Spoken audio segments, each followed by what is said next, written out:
तुम्ही स्वतःचं घर हे लग्नाच्या अगोदर घेताय. मी जेव्हा कॉलेजला होते ILSला शिकायला त्याच वेळेस तेव्हापासून माझ्या मनात होतं की बाबा पुण्यामध्ये एक ना एक दिवस आपल्याला आपल्या हक्काचं घर घेऊन दाखवायचं आहे. आणि माझी आई एक गोष्ट बोलते घराबद्दल की भाड्याचं घर आणि खाली कर. ज्यावेळेला डॉक्युमेंट झालं ना त्यावेळेला तिची आई समोर आली. आईच्या डोळ्यातनं पाणी, थोडक्यात आनंद अश्रू. आणि आई एवढंच बोलली, आम्हाला वाटलं नव्हतं अजून 10-15 वर्ष आमचं स्वतःचं एक हक्काचं घर होईल, पण ते हक्काचं घर आमच्या मुलीमुळं झालं आहे. नमस्कार, मी दीपक दराडे. जागतिक महिला दिन विशेषच्या कार्यक्रमामध्ये आपलं सर्वांचं स्वागत. जागतिक महिला दिन म्हटलं की या दिवशी आपण कर्तृत्ववान महिलांबद्दल अनेक गोष्टी, कथा किंवा त्यांच्या न्यूज स्टोरीज बघत असतो. त्या प्रसिद्ध होतात, सगळीकडे त्यांची चर्चा होत असते. पण खरं तर प्रसिद्धी किंवा कर्तृत्व हे आपल्या आजूबाजूलासुद्धा आहे. जिजाऊंच्या लेखी, सावित्रीच्या लेखी, अहिल्याच्या लेखी कुठं शोधायच्या, असा नेहमी प्रश्न आपल्याकडं वारंवार विचारला जातो. परंतु खरं तर या लेखी आपल्याच आजूबाजूला आहेत, पण आपण त्या दृष्टिकोनातून त्यांच्याकडे बघतो का, हा खरा प्रश्न आहे. आणि म्हणून आजच्या जागतिक महिला दिन विशेषच्या निमित्त मी अशाच सामान्य कुटुंबातून, असामान्य असं त्यांचं कर्तृत्व आहे. खरं तर तुम्हाला असामान्य कर्तृत्व मी म्हणतो आहे म्हणून तुम्हाला थोडीशी कल्पना येत असेल की किती स्ट्रगल करावं लागतं सामान्य कुटुंबातून एक असामान्यत्व प्राप्त करण्यासाठी किंवा ही वाटचाल करण्यासाठी. आणि अशाच एक 2 मुली आहेत, त्या सध्या जॉब करतात, वर्किंग मुली आहेत. आणि त्यांची ही कथा आहे, त्यांची ही स्टोरी, त्यांची ही स्ट्रगलची जी वाटचाल आहे ती आज या निमित्तानं आपण त्यांच्याकडूनच ऐकून घेणार आहे. माझ्यासोबत आहेत ॲडव्होकेट अंजली झरकर आणि माझ्यासोबत आहेत शीतल शेखे. आणि या दोघींची ही स्टोरी आहे. आणि त्या स्टोरीमध्ये आणखी एक मुलगी आहे, महिला आहे, ती ॲडव्होकेट आहेत, ॲडव्होकेट शुभांगी बेलदरे. तुमचंही स्वागत. आणि त्यांचा या सगळ्या गोष्टीमध्ये एक महत्त्वाचा रोल आहे, म्हणून या तिघींबरोबर आज आपण गप्पा मारणार आहे. सगळ्यात पहिल्यांदा मला तुम्हा दोघींना हे विचारायचं आहे की एक कौटुंबिक परिस्थिती सामान्य असताना तुम्ही स्वतःचं घर हे लग्नाच्या अगोदर घेताय, ही खरं तर आजची या स्टोरीतलं सगळ्यातलं महत्त्वाचा भाग आहे. आणि म्हणून आपण आजच्या जागतिक महिला दिनाच्या निमित्तानं फॉर द पीपलच्या वतीनं मी सुरुवातीलाच तुमचं अभिनंदन करतो आणि तुमच्या या वाटचालीला खरं तर शुभेच्छा देतो. हे सगळा प्रवास कसा होता, कारण सामान्य कुटुंबात जन्माला येणं, आपण शिक्षण घेणं आणि पुढं जॉब करत असताना लग्नाच्या अगोदर आपल्या आईवडिलांसाठी आपण घर करावं, खरं तर ही मुलांच्या बाबतीतल्या गोष्टी आहेत. परंतु ह्या तुम्ही मुलींनी केल्यात.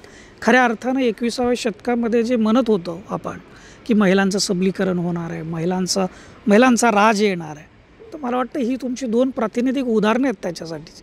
कसं होतं ही सगळी वाटचाल, अंजली काय सांगशील? वाटते ती तर अजिबात सोपी नव्हती. माझं गाव जे आहे ते बारामती आणि कुटुंबाची पार्श्वभूमी फार सामान्य आहे. एक मध्यमवर्गीय कुटुंबामध्ये जन्मलेली मी मुलगी आणि फार काही कुठली शिक्षणाची देखील परंपरा नाही आहे. घरामध्ये मी पहिली मुलगी असेल जिने 10वी पास केली, त्याच्यानंतर 12वी पास केली, BA कंप्लीट केलं, त्याच्यानंतर लॉची डिग्री घेण्यासाठी मला पुण्याला यावं लागलं. तेव्हा देखील थोडाफार घरातून विरोध झाला होता की बाबा बाहेर जाऊन कशासाठी शिक्षण. मला वाटतं ILSमधून केलं. मी ILSमधून केलं आहे. BA पर्यंतचं शिक्षण विद्याप्रतिष्ठानमध्ये झालं बारामतीच्या आणि BAला युनिव्हर्सिटीमध्ये रँकर होते मी इंग्लिश लिटरेचर विषय घेऊन. पण त्याच्यानंतर पुढे काय करायचं जेव्हा प्रश्न आला होता तेव्हा साहजिक थोडाफार घरातून विरोध झालाच की आता बास झालं, आता BA झाली मुलगी म्हटल्यानंतर पुढं आता लग्न करून टाकूया किंवा लग्नाचा विचार करूया. परंतु मला पुढे शिक्षण घेण्याची इच्छा होती. पुण्यामध्ये आल्यानंतर ILSला ॲडमिशन घेतलं आणि 3 वर्ष तिथे लॉ कंप्लीट केलं. त्याच्यानंतर मग खरा स्ट्रगल काय असतो ते मला कळलं. कारण जोपर्यंत बारामतीमध्ये होते साहेबांच्या कृपेने फार फार मोठं आपल्याला जे काही विद्या निगरीच्या स्वरूपातलं जे काही दान मिळालं आपल्याला की तिथे शिकत असताना फार असं काही वाटलं नाही. बाहेर आल्यानंतर काय स्ट्रगल मिळतो किंवा काय स्ट्रगल येतो नशिबामध्ये ते पुण्यात आल्यानंतर पहिल्यांदा कळलं. आणि वकिली झाल्यानंतर पुढचा प्रश्न होता की बाबा वकिलांना फार काही चांगले जॉब्स मिळत नाहीत किंवा फार तुम्हाला अगदी ग्राउंड लेवलपासून सुरुवात करावी लागते. खूप जास्त कॉम्पिटिशन आहे आणि मुलींसाठी फार जास्त काही स्कोप नाही आहे त्याच्यामध्ये. म्हणजे एक मेल डॉमिनेटेड इंडस्ट्री आहे आणि जरी समजा काम जरी करायचं झालं तरी तुम्हाला अगोदर अगदी ती गुरुकुल परंपरा आमच्या व्यवसायामध्ये चालत आलेली आहे की पहिल्यांदा तुम्हाला काहीही मिळत नाही. अगदी फुकट काम करावं लागतं, 10-10 तास 12-12 तास काम करावं लागतं, पैसे तुम्हाला मिळत नाहीत त्याच्यातून. त्याच्यामुळं मग वकिली कंप्लीट झाल्यानंतर मी आईला म्हटलं की आता शिक्षण बास झालं, माझ्याकडे एक डिग्री आहे, प्रोफेशनल डिग्री आहे, तर म्हटलं आता मी वकिली करेल. तेव्हा प्रचंड विरोध झाला घरातून. वडील जास्त बोलायचे नाहीत किंवा त्यांना असं वाटायचं वकिली नशिबाचा भाग असतो आणि मुलीनं वकिलीमध्ये उभं राहणं म्हणजे फार अवघड गोष्ट आहे, नाही कुणी जास्त करू शकणार हे. आणि त्यांचं बरोबर होतं, कारण मला असं मी सुरुवातीचे 2 ते 3 वर्ष तर विना काही पैसे न घेता मला काम करावं लागलं, काहीही पैसे मिळायचे नाहीत. मग ते कधी असं व्हायचं की बाबा घरापासून कोर्टापर्यंत चालत जायचं, चालत यायचं, 10-12 किलोमीटर रोजचे माझे जायचे, 10-12 किलोमीटर रोजचे यायचे वगैरे व्हायचे सगळे. आणि जिथे कुठे पैसे वाचवता येईल तेवढे मी वाचवण्याचा प्रयत्न करायचे. मग त्याच्यातून हळूहळू जवळपास आता हा एक 8-9 वर्षाचा प्रवास असेल माझा की बाबा ज्युनियरशिप, त्याच्यामध्ये काही पैसे न घेता काम करणं. मग पहिलं पेमेंट मला मिळालं 2,500चं. महिन्याला 2,500 रुपये हे माझं पहिलं पेमेंट होतं ज्युनियरशिपचं. आणि तिथून मग हळूहळू वाढत गेलं. त्याच्यानंतर म्हटलं की आता आपण दुसऱ्यांच्या ऑफिसमध्ये काम करण्यापेक्षा आणि दुसऱ्यांना पैसे कमवून देण्यापेक्षा आपण स्वतःसाठी पैसे कमवूया आता. आणि मला वाटतं त्यावेळेस मी तुला भेटले होते 2014मध्ये. म्हणजे लोकांना माहीत नसेल पण दीपक माझा सिनियर आणि बारामतीमधून ज्या कॉलेजमधून ज्या काही लोकांनी नाव काढले, जे आले बाहेर, त्यांनी अगदी नाव कमवलं सामाजिक क्षेत्रामध्ये, त्याच्यामध्ये त्याचंही एक खूप मोठं नाव आहे. आणि त्यावेळेस मी तुला सांगितलं होतं की आता मला इंडिपेंडंट स्टार्ट करायचं, तेव्हा तू मला एक खूप चांगलं काही सांगितलं होतं की आपण स्ट्रगल खूप असणार आहे पण पुढे आपलं काही ना काहीतरी आपण बनवू, आपलं जे बनवायचं आहे ते. मग 2014पासून मी इंडिपेंडंट स्टार्ट केली वकिलीची. स्वतःचं ऑफिस भाड्याने घेतलं आणि स्वतःचे मॅटर्स चालवायला घेतले. आणि तरी बरेच स्ट्रगल त्याच्यामध्येही आला की लवकर मॅटर्स कुणी द्यायला तयार नसायचं. मुलींकडे मॅटर चालवायला द्यायला पण लोकांचा एक प्रॉब्लेम असायचा की बाबा सिनियर पाहिजे, पुरुष पाहिजे, तिथं कुणीतरी बोलायला चांगला आपल्याला व्यक्ती पाहिजे, नामांकित वकील पाहिजे. मग मुलगी आहे तर मग थोडंसं कसं मॅटर चालवणार, काय करणार, असे काही इश्यूज असायचे त्याच्यामध्ये. तर मग वयाच्या साधारणपणे 23व्या-24व्या वर्षी बारामतीमध्ये मी माझं पहिलं अपील चालवलं होतं, ते जिंकलं पण होतं. त्याच्यानंतर मग मॅटर्स यायला सुरुवात झाली माझ्याकडे. आणि तिथून पुढे मग साधारणतः 4 ते 5 वर्ष मी स्वतःचं एक माझी इंडिपेंडंट प्रॅक्टिस करते आहे.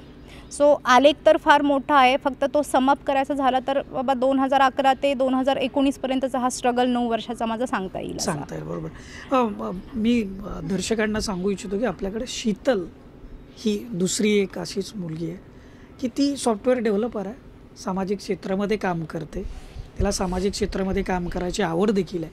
पण शीतल, तुझाही असा स्ट्रगल आहे, सामान्य कुटुंबातून तू आली, सॉफ्टवेअर डेव्हलपर झाली, सध्या जॉब करतेस. कसं तुझं बॅकग्राऊंड होतं, कसं शिक्षणाची परिस्थिती होती, कसं घेतलं शिक्षण?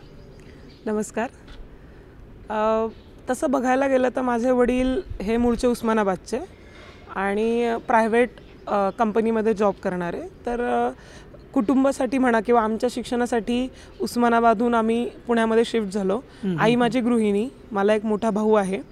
तर तसं बघायला गेलं तर मला सामाजिक काय पण शैक्षणिक पार्श्वभूमी ही काहीच नव्हती. म्हणजे माझ्या आईच्या पूर्ण कुटुंबातील आणि वडिलांच्या पूर्ण कुटुंबातील मी पहिली अशी मुलगी की जी इंजिनियर झाली आणि जी आज जॉब करते IT मध्ये. बरोबर. तर माझं पूर्ण शिक्षण म्हणजे अगदी 1ली ते 10वीपर्यंतचं हे मराठी मीडियममध्ये झालं. बरेचदा ते लोकांना खरं वाटत नाही की म्हणजे मराठी मीडियममधल्या मुलांना जनरली फार अडचणी येतात आणि ते शक्यतो IT मध्ये म्हणा किंवा इंजिनिअरिंग किंवा डिप्लोमा करताना त्यांना बऱ्याचशा अडचणी येतात. पण माझे शिक्षक मला खूप चांगले लाभले. 1ली ते 7वीपर्यंत मी विद्यानिकेतनला शिकले येरवड्यामध्ये, तिथं माझं शिक्षण झालं. त्यानंतर हायस्कूललाही मी तिथेच होते आणि माझं हे पूर्ण शिक्षण स्कॉलरशिपवर झालं अगदी 10thपर्यंत. त्याच्यानंतरचं हे इंजिनिअरिंगचं. आणि बोर्ड टॉपर होते मी 10thलाही, 90% मला मिळाले होते तेव्हा. भाषा माझ्या खूप चांगल्या होत्या. संस्कृतमध्येही मी टॉपर होते, 98 मला होते 100पैकी. आणि त्याच्यामुळे मला भाषेचा म्हणा किंवा इंग्लिशचा मराठीचा तसा काही इश्यू आला नाही.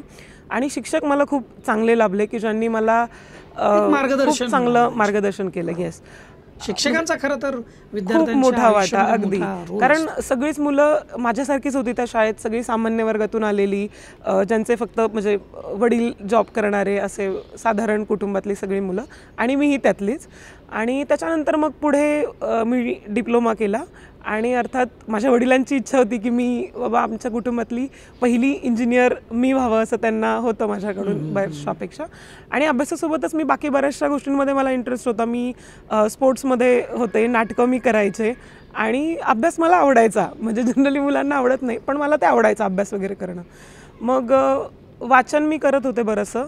आणि आंबेडकर माझे आदर्श होते, नरेंद्र जाधव माझे आदर्श होते. तर त्यातनं मला एक समजलं होतं तेव्हाच, एक कळत्या वयात 5वी 6वीत असताना, की जर बदलायची असेल परिस्थिती, म्हणजे आपल्याकडे पैसे नाही आहेत, जसे माझ्या एजच्या बाकी मुलांकडे होते तसे आपल्याकडे पैसे नाही आहेत, पण आपल्याकडे काय तर बुद्धिमत्ता आहे. बरोबर. तर आपण शिकू शकतो, आणि शिक्षण हीच आपली परिस्थिती बदलवू शकते. बरोबर. तर ती एक समज मला खूप लवकर आली, पुस्तकांमुळे म्हणा किंवा मला जी माणसं भेटली त्याच्यामुळे म्हणा.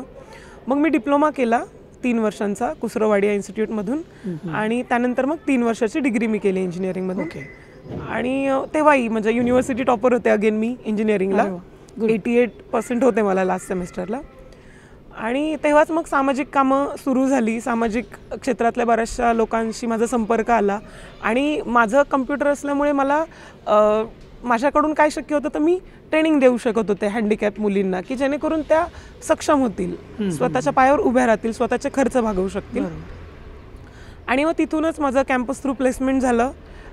मला वाटतं पहिल्या सेमलाच माझ्याकडे जॉब होता. आणि मग मी बऱ्याचशा गोष्टी सुरू केल्या, की एक्स्ट्रा करिक्युलर बरंचसं मी केलं. आणि मग नंतर जॉब जॉईन केला. येस, आता जॉब खरं मला महत्त्वाचा प्रश्न तोच विचारायचा आहे की तुम्ही जॉब करताय, आणखी अजून लग्न व्हायचं आहे, पण लग्न व्हायच्या अगोदर म्हणजे घर घ्यावं, तर ही एक भावना जशी मुलांकडे असते की नाही बाबा सेटल व्हायचं आहे, कारण लग्न करायचं आहे. पण बऱ्याचदा असं होतं की आता अनेक मुलं ज्यावेळेस लग्नासाठी बाहेर मुली बघतात त्यावेळी साहजिक असा खूप अनुभव आहे की मुलाचा पुण्या किंवा मुंबईला किंवा जिथं तो आहे ज्या शहरामध्ये तिथं त्याचं घर आहे की, आणि घर असेल तर साहजिक आहे पटकन लग्न जमणार. पण पहिला प्रश्न हा विचारला जातो की घर आहे की नाही. तर आता इथं उलटी परिस्थिती, म्हणजे इथं मुलींकडं घर आहे, म्हणजे तुम्हाला आता उद्या लग्न करायचं तुमचं घर आहे, पण याच्यातही अजून एक वेगळी भावना आहे की तुम्ही हे घर तुमच्या आईवडिलांसाठी घेताय असं तुमच्या भावना आहे. तर हा अतिशय वेगळा ॲस्पेक्ट जो आहे तो समोर मला दिसला. आणि म्हणून खरं तर आजच्या या महत्त्वाच्या दिवशी मला तुमच्याशी बोलायला माझी इच्छा झाली. आणि ही जी तुमची स्टोरी आहे, ही जी कथा आहे, ही जो तुमचा प्रवास आहे तो लोकांसमोर आणावा असं मला मनापासून वाटलं. तर अंजली, मला तुला विचारायचं की घर घ्यावं हे असं तुला कधी वाटलं, ती कशी प्रोसेस केलीस पूर्ण तू? मी जेव्हा कॉलेजला होते ILSला शिकायला त्याच वेळेस तेव्हापासून माझ्या मनात होतं की बाबा पुण्यामध्ये एक ना एक दिवस आपल्याला आपल्या हक्काचं घर घेऊन दाखवायचं आहे. कारण त्यावेळेस परिस्थिती खूप अवघड होती. माझ्या घरामध्ये माझी आई फक्त एकटी कमावती आहे, आणि स्टाफ नर्स म्हणून तिने इतकी वर्ष सरकारी नोकरी केली, आणि फार जास्त काही तिच्या कष्टाची कमाई सोडली तर फार अशी दुसरी कुठली कमाई आमच्या घरामध्ये नव्हती. आणि पुण्यात आल्यानंतर जेव्हा शिकत होते, स्ट्रगल करत होते, तेव्हा इथे बाहेर गावावरून येणाऱ्या मुलांचे प्रचंड हाल होतात राहण्याचे. हे तुलाही माहिती असेल, तूही ते अनुभवलेलं आहे, आणि मी तर ते खूप जास्त प्रमाणात अनुभवलेलं आहे. म्हणजे मला आठवते जेव्हा लॉच्या फर्स्ट इयरला मी ॲडमिशन घेतली आणि हॉस्टेल बघत होते, तर बाबा एक 10 बाय 10च्या खोलीमध्ये अगदी दाटीवाटीनं जनावरं कशी कोंबतील तसे 5 मुली कोंबलेल्या होत्या, आणि त्याच्यामधली एक मी मुलगी होते. तेव्हा तो जो एक राग होता की बाबा फार हे दुसऱ्यांच्या इथे जे काही आपण पैसे देऊन देखील आपण इतक्या लाचारीनं आपण राहतोय आणि प्रत्येक गोष्टीसाठी इतका स्ट्रगल करावा लागतोय. तर मग माझं असं होतं की बाबा जिथे कुठे मी राहील, जॉब करेल, तेव्हा तर काही ऑफिस किंवा बाकीचं असं काही मनामध्ये करिअरचे फार असे इश्यू नव्हते, फक्त डिग्री आपल्याला असा विचार होता मनामध्ये. तर तेव्हापासून ते मनामध्ये होतं की बाबा आपण बारामतीचे आहोत, आपल्या साहेबांनी पुण्यामध्ये शिक्षण घेतलं, पण पुण्यामध्ये शिक्षण घेऊन ते थांबले नाही. त्यांनी आपल्या गावाला अशी एक वसाहत बसवली किंवा अशी इन्स्टिट्यूट स्थापन केली की बाबा जी बघण्यासाठी देशोदेशीची माणसं येतात. आपण त्यांच्या गावचे आहोत. आपण जर समजा पुण्यामध्ये राहिलो तर आपल्या हक्काच्या घरामध्येच राहू, भले ते घर छोटं का असेना, पण मी माझ्या हक्काचं घर घेणार. तेव्हा मी आईला हे बोलून दाखवायचे. तेव्हा आई मला म्हणायची की अरे बाळा फार अवघड आहे, फार घराच्या किमती वाढलेल्या आहेत, पैशाचं कसं करणार, त्यात मग तुला जॉब नाही करायचा, नोकरी नाही करायची, तू म्हणती की तू फक्त वकिलीच करणार. मी म्हटलं जे काही असेल पण मी हे करून दाखवणार. मग जेव्हा लॉची डिग्री घेतल्यानंतर पहिलं उद्दिष्ट माझ्यासमोर होतं की बाबा आपल्याला एकतर पैसे कमवायचेत, दुसरं स्वतःमध्ये चेंज घडवायचं आहे. बिकॉज लोकांना खूप सगळ्या लोकांना माहिती असेल स्टोरी जी काही आहे की बाबा त्यावेळेस फिजिकली फार जास्त प्रॉब्लेम्स होते मला, किंवा जे इश्यूज होते वजनाचे असतील किंवा दिसण्याचे असतील, तेव्हा तिथपासून मला स्वतःवर काम करायचं होतं, मेहनत घ्यायची होती. मग तेव्हापासून मी ठरवलं होतं की बाबा आपल्याला स्वतःच्या हक्काचं घर तर घ्यायचं आहे. मग तिथून तो प्रवास माझा चालू. कसं ती प्रोसेस, घर बघायला कधी सुरुवात केली आणि घर घेतलं? साधारणतः 2014 पासून मी घर बघायला सुरुवात केलेली होती. जेव्हा माझ्याकडे एक फिक्स्ड इन्कम, आता वकिलांचं असं असतं की फिक्स्ड इन्कम म्हणजे असा काही प्रकार नसतो आमच्या बाबतीत. जसं आमच्याकडे मॅटर्स येतील त्याप्रमाणे पैसे येणार. बरं, दुसरी गोष्ट बँक लोन देत नाहीत. वकील आहे म्हटल्यानंतर शक्यतो बँक्स लोन द्यायला टाळाटाळ करतात. किंवा हा फक्त वकिलांचा अनुभव नाही आहे, जे कुणी व्यावसायिक असतात ज्यांचा बाबा काही फिक्स्ड इन्कम किंवा सॅलरी स्लिप जर नाही तुम्ही दाखवली तर शक्यतो तुम्हाला लोन मिळत नाहीत. मग तिथपासून सुरुवात होती की जर समजा घ्यायचं झालं तर आपल्याकडे कॅश पाहिजे अगोदर, किंवा डाऊन पेमेंट करण्यासाठी अगोदर आपल्याकडे काहीतरी एक चांगली कॅश आपण जमा केली पाहिजे.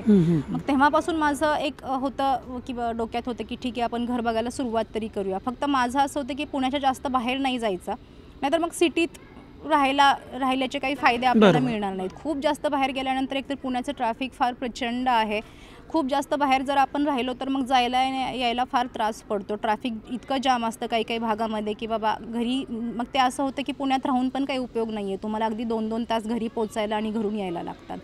सो ती एक प्रायोरिटी होती की आपल्याला पुण्यामध्येच घर बघायचं आहे. फार जवळपास जरी मिळालं तरी काही हरकत नाही आहे, तशी आपण सोय करूया. मग पहिल्यांदा एजंट थ्रू बघायला सुरुवात केली, पण भयंकरच फसवणूक चालते त्या बाबतीत की अगोदर पैसे भरा, किंवा मग जरी घर दाखवलं तरी पुण्यामध्ये बऱ्याचशा घरांचे डॉक्युमेंट्स क्लिअर नसतात. काही ना काही त्यांच्यावर लिटिगेशनच चालू आहे. कुठे ना कुठेतरी कॉर्पोरेशनचा टॅक्सेस नाही आहे भरलेला, किंवा मग जेव्हा घर बांधलं होतं तेव्हा परमिशन घेतलेल्या नव्हत्या. हे असे खूप जास्त इश्यूज आहेत. मग खूप घरं बघितली, पण त्याच्यामध्ये काही ना काहीतरी, स्वतः वकील असल्यामुळे मी स्वतः डॉक्युमेंट बघायचे, काही ना काहीतरी खोट सापडायची त्याच्यामध्ये. एजंट म्हणायचे की ठीक आहे मॅडम पुढं करून घेता येईल असं तसं. तर मी त्यांना म्हणायचे की बाबा कष्टाचा पैसा आहे, माझा पैसा आहे, माझ्या आईचा पैसा लागणार आहे. नंतर पुढं जर त्याच्यामध्ये काही इश्यूज आले तर म्हटलं आमच्या पाठीमागे उभं राहायला कुणीही नसणार आहे. तिथं फक्त मला एकटीला लढावं लागेल, माझ्या आईला लढावं लागेल. त्याच्यामुळे म्हणलं एक वकील म्हणून डॉक्युमेंट्स क्लिअर असणं प्रॉपर्टीवरचे ही माझ्यासाठी फार मोठी प्रायोरिटी आहे. त्याच्यामुळे मग 4-5 वर्ष आम्ही बघत होतो. शेवटी त्याला यश साधारणतः या लॉकडाऊनच्या काळामध्ये आलं. लॉकडाऊनच्या काळामध्ये बाबा ठीक आहे एक चांगली डील मिळाली आम्हाला, आणि मग मी ते प्रोसेस केली. कुठं घर आहे आता हे? सिंहगड रोडला. शीतल, तुझा एकूण अनुभव कसा होता? घर घ्यायचं कधी मनात आलं आणि कशी प्रोसेस झाली? जसं मी म्हणाले की आम्ही सर्वच उस्मानाबादहून पुण्यात शिफ्ट झालो शिक्षणासाठी किंवा जॉबसाठी. तर त्यामुळे इतके वर्ष जे आमचं घर होतं ते रेंटचंच होतं.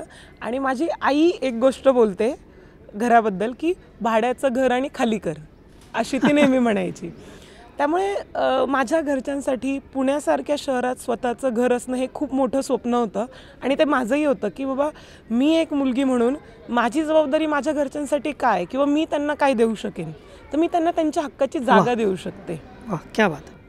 आणि आपण जनरली असा विचार करतो की आता एखादी मुलगी आहे आणि मुलगा आहेत, हे दोघेजण आहेत, त्या दोघांना आईवडील सारखं शिक्षण देतात, सारखं वाढवतात, सारखं प्रेम देतात.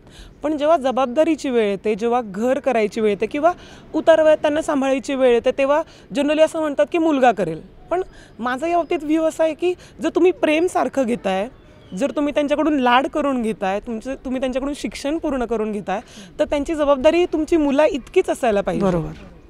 खरं तर मला एक मोठा भाऊ होता, म्हणजे जनरली मुली असं करतात की बाबा मोठा भाऊ आहे तर तो करेल, मी नाही करणार. पण माझा हा पर्स्पेक्टिव्ह वेगळा होता की मला भाऊ तर करेलच, पण माझं कर्तव्य होतं हे. त्यामुळे माझं स्वप्न होतं की मी त्यांच्यासाठी करणार.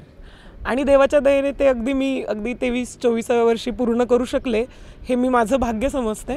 कुठं तू जागा घेतली आहे मी करायला? आता लोहगावमध्ये हा प्लॉट घेतला बरं. आणि तिथे मी म्हणजे घराचं बांधकाम आता सुरू करते. कधी घेतला हा आत्ताच म्हणजे 1 आठवड्यात झाला असेल. गेलं 1-1.5 वर्ष झालं आम्ही पाहत होतो आणि त्याच्यातही जसं अंजलीताईने सांगितलं की बरेचसे फसवणुकीचे प्रकार घडतात. एक सिंगल प्लॉट असतो जो बऱ्याच लोकांना ते विकतात. मग एजंट्स नावाचा प्रकार असतो जे भरमसाठमध्ये पैसे खातात. आणि त्यात माझं असं की मी आत्ताच रिसेंटली जॉबला लागले, 2-2.5 वर्ष मला झाली आहेत.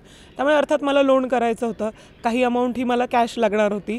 अर्थात भावाचा आणि वडिलांचा माझा पाठिंबा होता, पण प्लॉट पाहणं, मग त्याची चौकशी करणं, अगदी ओनरची चौकशी करण्यापासून ते वकील पाहणं, कायदेशीर बाजू व्यवस्थित सांभाळली जायला पाहिजे, हे सगळं प्रायमरीली मी पाहत होते. आणि लकीली तो प्लॉट आम्हाला मिळाला. तो घरच्यांना अगदी पसंतीस आला, आई वडिलांच्या, आईचं मग माझं होतं की तोच घ्यायचा आहे आपल्याला. मग त्यामुळे प्रोसिजर सगळ्या सुरू केल्या, लोनची प्रोसिजर सुरू केली, लोनची अमाऊंट एक आली हातामध्ये योग्य वेळेत आणि मग कायदेशीर बाजू ही चांगली शुभांगीताईने सांभाळली आणि ते प्लॉटचं काम एक पूर्ण झालं.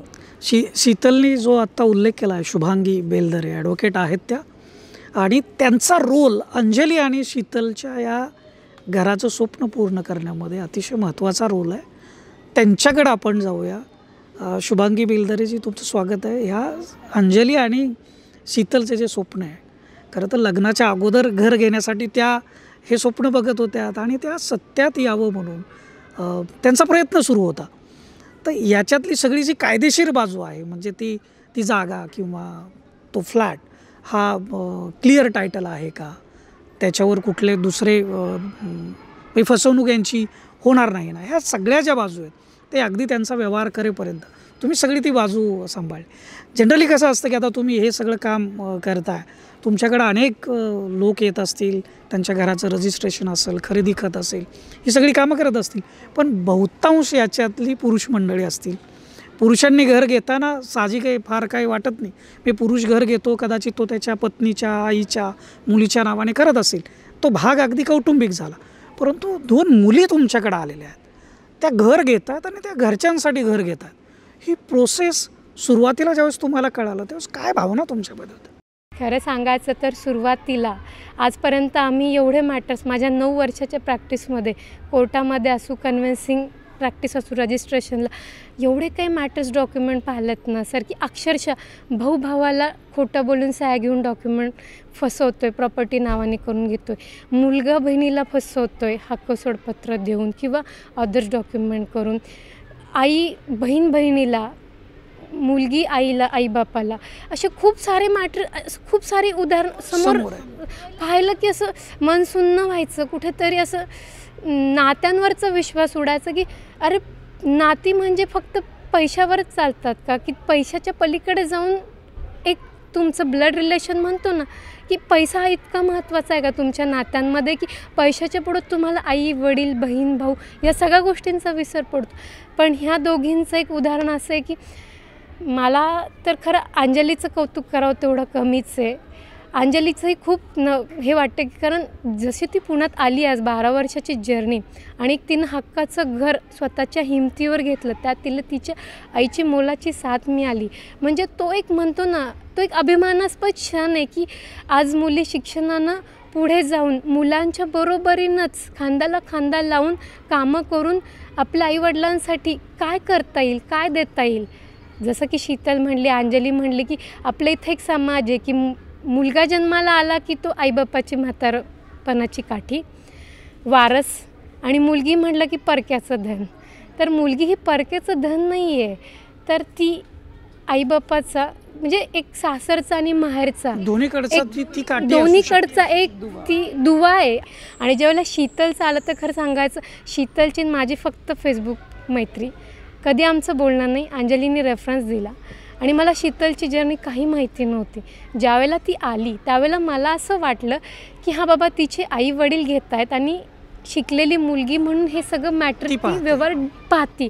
पण ज्यावेळेला तिच्यासोबत तिचा मित्र होता तेजसनी मला सांगितलं की शीतल अशी मुलगी आहे की जी लहानपणापासून आत्तापर्यंत एक शून्यातनं स्वतःचं अस्तित्व निर्माण करून शिक्षणाच्या जोरावर पुढे आली. शिक्षण करत असताना त्या मुलींना अगदी शाळेच्या लेवलपासून ते कॉलेजपर्यंत शिकत असताना इतर जे कोणी गोरगरीब असतील त्यांची मदत करून त्यांना शिक्षण वगैरे ह्या गोष्टी देऊन किंवा इतर सामाजिक उपक्रमातनं राबवत ती पुढे आलेली. आणि हे जे ती घर घेते ती स्वतःच्या कमाईतनं स्वतःच्या आईवडिलांसाठी घेते.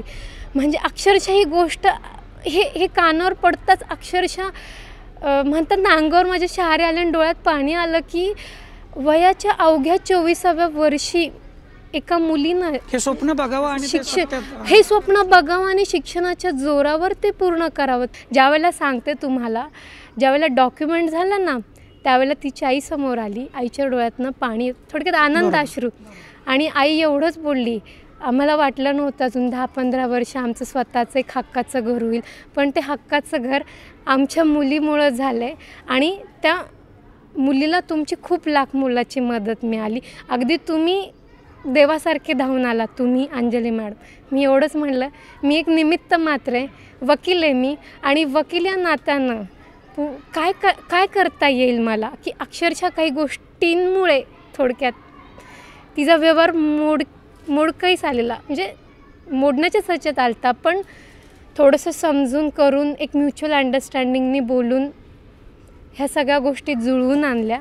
आणि ती खरंच खूप, म्हणजे तुम्ही आयुष्यामध्ये किती काही करता, किती पुढे जाता, कसं करता, पण तुमच्यामुळं तुमच्या आईबापाच्या डोळ्यात पाणी येऊन एक अभिमानास्पद चेहऱ्यावर एक भाऊ येणं, हे खूप मोठी गोष्ट आणि खूप मोठं सुख आहे. म्हणजे मी माझ्या आयुष्यामध्ये इतके सारे डॉक्युमेंट्स केले, मॅटर्स पाहिले, पण खरं सांगते, ह्या दोघींचं ज्यावेळेला मी काम केलं ना, ते काम ते फक्त पैशासाठी नव्हतं.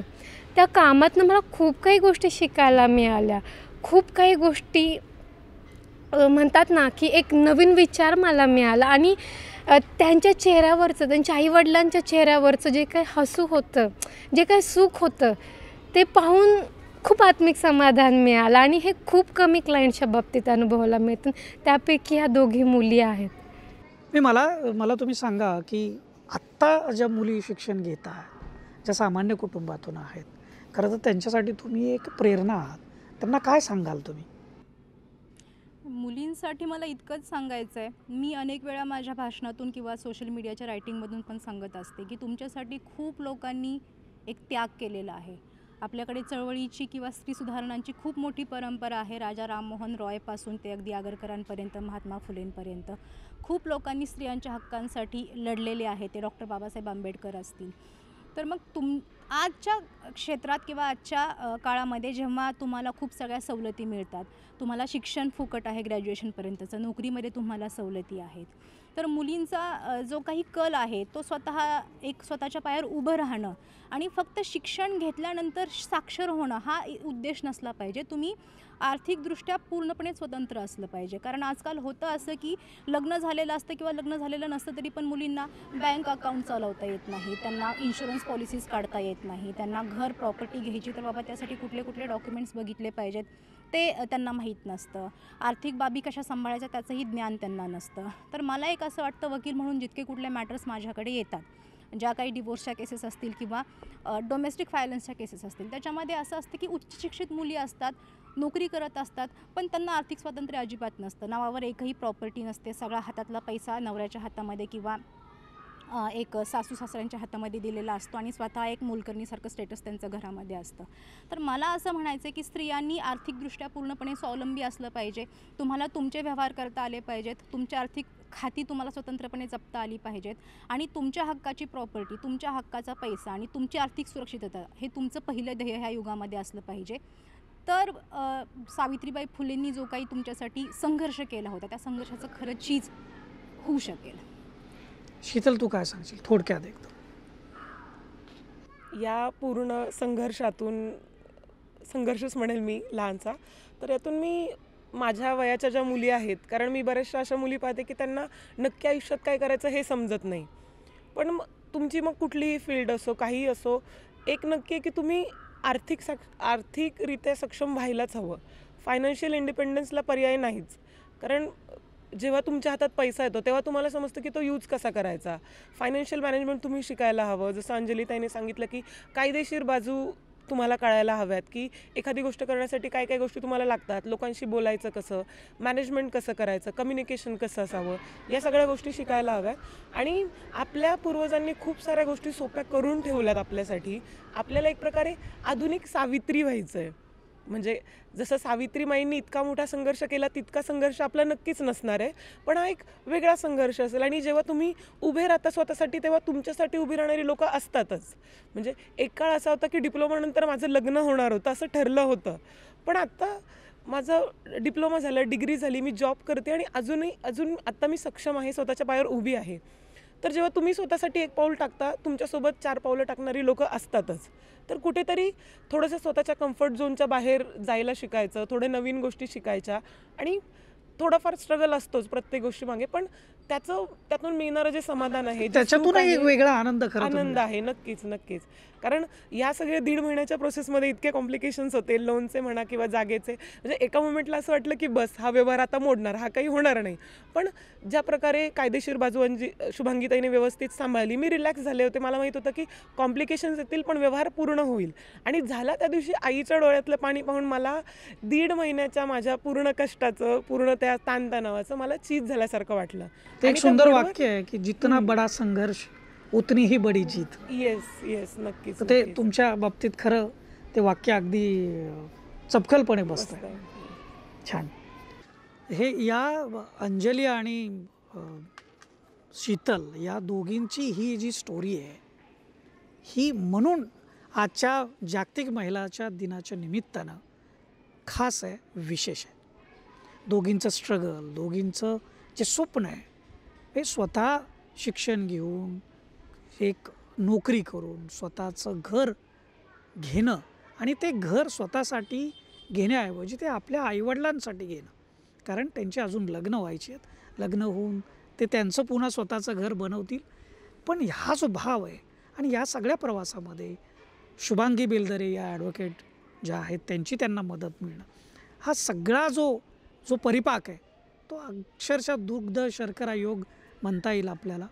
आणि ह्या सावित्रीच्या लेखी, या जिजाऊंच्या लेखी, या अहिल्याच्या लेखी खरं तर आपल्या आजूबाजूला आहेत. फक्त आपण उघड्या डोळ्यांनी त्यांच्याकडे जर बघितलं तर आपल्याला या ज्या यशोगाथा आहेत त्या आपल्या जवळ आपल्याला बघायला मिळतील. आणि त्यातूनच आपल्या येणाऱ्या पिढीला, आपल्या असणाऱ्या पिढीला एक प्रेरणा आपल्याला निश्चितपणे मिळेल. मला खात्री वाटते की तुम्हाला फॉर द पीपलनं केलेली जी ही विशेष स्टोरी आहे ही नक्की आवडली असेल. आपण इतरांना जरूर ही स्टोरी दाखवा. त्याच्यातून इन्स्पिरेशन निश्चितपणे मिळेल, प्रेरणा मिळेल, आत्मविश्वास मिळेल आणि त्याच्यातून आपल्या ज्या मुली आहेत ह्या सक्षम बनतील. सबलीकरण खऱ्या अर्थानं त्याच स्वतःचं करून घ्यायला आता सिद्ध झालेल्या आहेत. असंच खरं तर या दोन त्यांच्या वाटचालीमधून आपल्याला लक्षात येत आहे. कॅमेरामन धनंजय भगतसह मी Deepak Darade, for the people, Pune. हा व्हिडिओ आपल्याला कसा वाटला ते व्हिडिओच्या खालील कमेंट बॉक्समध्ये नक्की कळवा. फॉर द पीपलच्या यूट्यूब चॅनलला सबस्क्राईब करा. त्याचबरोबर नवीन व्हिडिओ पाहण्यासाठी बेल आयकॉनवर प्रेस करा. फॉर द पीपलच्या फेसबुक पेजला लाईक आणि फॉलो करायला विसरू नका.